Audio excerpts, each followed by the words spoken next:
Hey guys, it's Katrina from howtostartamomblog.com. I thought for this week's video for the Facebook group that I would show you just a little bit about how you can be more social in sharing of your social media posts. Now we all know, we want to use different social media accounts such as Facebook, Pinterest, Twitter, that sort of thing. But being social media is all about being social. It's not just showing your own posts, it's also showing other people's. So I want to show you how I do that and make it a little bit easier. So over here, this is my blog editorial calendar template. This one is blank. This is for the month of February. We're now in April, so this stuff doesn't really apply. But you can see here that it's a master template. I have a few social media clients, so then I would put their blog name in there. And then I have keywords here. These are keywords that do really well in that month for my niche, like in the family niche. These are from Pinterest, from a study that was done by Ahology. So that's where I've got that. So if you look here, if we go to April, then they've changed, right? So spring, Mother's Day, spring cleaning, wedding, gardening, Easter, summer, etc. So I want to know that those days are great days in order to post, promote posts for and that sort of thing. So then you can see along here, I also have dates. So like this is April Fool's Day, Easter Sunday, Thomas Jefferson's birthday. So if I wanted to, I could say like, hey, happy birthday, Thomas Jefferson, or this was the U.S. tax date. Ours in Canada is until a few more days. So you still have a bit more time if you're Canadian. Then we would put that down as well, like to make sure your taxes are out. But then I would also know, like the week before on Facebook, I could do a little post of saying you have 5 days left to get your taxes done if that's something relevant to my audience. You can also see here I have time. So Facebook 6 a.m., Facebook 10 a.m., noon, 3 p.m., and 8 p.m. I schedule this through Hootsuite generally. So at that same time I can also do Google Plus and Twitter at the same time and have the same messaging, or I can switch up the time. Some of my clients like more sharing than this. They like have a larger package. So I have actually 10 on the other one starting at 5:30 a.m. and then going to 11 p.m. We can actually, I'll pull up Facebook for a second and I'll show you where I pick the times that I choose. So it's just going to take a second to load up. I closed Facebook because I don't want that annoying beep. So if it beeps saying I have a notification, sorry about that. So this is our Thinking Outside the Inbox family site. So if you go into Insights when you're the page admin, you can see some overviews here. And we want to go to Visits. And then we can see a page tab and number of visits. So I can see, okay, and look at days, which days are the best days. These are people that have actually come to the page, though, not just seeing them on the Facebook wall. But this is where the money is, under posts. So you can see here ours looks like a whale. So you need to know what time zone you're in. I believe ours is set for Pacific Standard Time because that's where Kat is at. But I know here posting something at 4 a.m., like only 1,600 of my almost 20,000 followers are on, I'm not going to be posting that stuff there. But I probably want to start around 8 a.m. because at 8 a.m., a lot of people are starting to wake up, that sort of thing, and we're pretty solid throughout the day that people are on. We do have a mom-focused audience. A lot of them are home, particularly with babies, so we do have pretty steady. I see other graphs that are up and down, and you can also see here what days of the week are the best. So you might see that, okay, Tuesdays, generally people don't go on Facebook as much, maybe not post as much. Our numbers are pretty consistent, so I would just do it for every day. But if you found that on your days, maybe nobody visits on a Wednesday or on a Sunday, maybe if you have a religious following and this is Sabbath, you don't want to post anything on Sunday, that's good as well. So that's where I get that kind of information. You just don't want to like throw spaghetti in the wall and see if it can fit, right? Or a stick. You want to actually think about these things before you do that. So going back to the editorial calendar, so then you would customize your dates. I also have a section, I can write comments, shares, pingbacks, like do we get any pingbacks that day? I can do Facebook analytics, see how many people responded to that post. just different metrics that my clients like.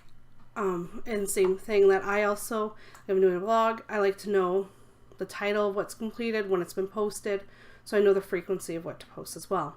I'm not going to show you a completed one just because for privacy reasons with my clients, I don't do that, but I will tell you that, for example, on Thursday, if they put a post on, we'll go homemade ice cream, I would post it that day, the next day, and then one other time in the month, and then I would go to each month. This is why I really like having the months in advance and just plop in the exact same status, just some random date, and go to June, do it that way. So that means that even though I'm doing the work now, I'm starting to fill up for the future. And the clients like that as well. It keeps their content going. But again, we are talking about keeping your social media social. We don't always want to be showcasing our own products and services, right? We want to be showcasing other people's as well. So some things that I do is I use Digreader, and I also use Google Custom Search. So I'll go through Google Custom Search real quick. So if you just Google Custom Search, then you can see different search engines that I've made. I've made ones as well for Thinking Outside Sandbox. So if I want to add one, I can.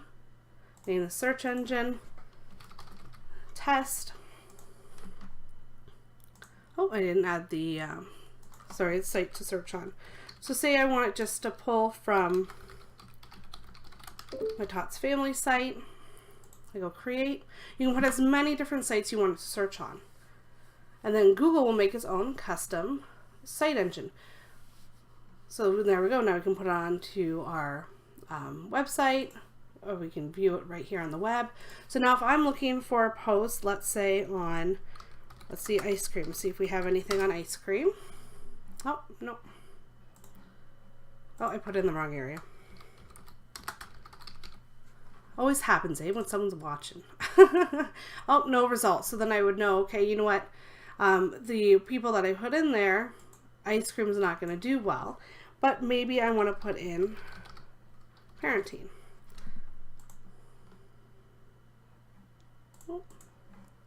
Oh, you know what? It's probably because I put Tots Family instead of the long girl.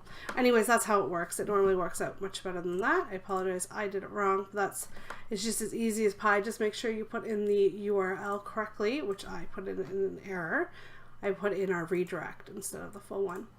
Another one that I do is I put on Digreader. So here you can see family. So for our family site, I've gone through and I've made different categories here. So I can see that that's all the new posts, but then I can also go by blog that I put in. Okay, I can see in Whiteockley, they haven't really done a new blog post, but this is one of my contributors. So I'll go, oh, maybe I want to share her giveaway. So then I can just click through here.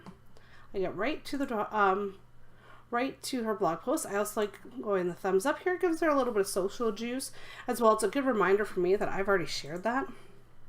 And then I can say, okay. Then I can go into my Hootsuite or my Facebook schedule and I can schedule it out. And I'm just going to show you how you can schedule a post. So go enter this amazing giveaway. And then I click here, the drop down next to post. And then I go to schedule. I can pick whatever date. You can't go backdated. And then it says Eastern Standard Time, so mine is Eastern Standard. And I want to go schedule. I should have put her link in there, but I'm going to have to delete it anyways because it's a past giveaway. And then if I wanted to edit it, I go click See Post. Normally I have like 30 or 40. I do it one time. And then I can reschedule, backdate it, publish it, or delete it from there. So we'll delete. Now you might be asking, well, why would I put, like, you know, enter this amazing giveaway? Oops.